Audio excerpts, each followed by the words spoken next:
Our families in the Aerodigestive Center use blends in a variety of ways. Some families make a blended breakfast, lunch, and dinner each day to offer first by spoon or reusable pouch, and then through the tube. This is an example breakfast that you might make. We have milk as our base, oats, nut butter, and pears. You can blend this up and use for your breakfast. Others make a blend up for the day. You can prepare your recipe and then pour it into a container like this to take with you on the go.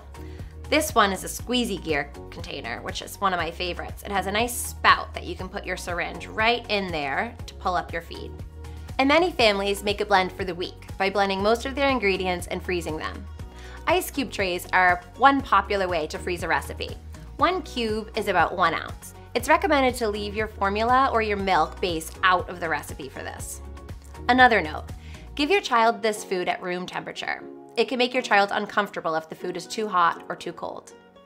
I hope this video series helps bring blended tube feeds to life and gives you a snapshot to what they might do for your child. Thanks for watching.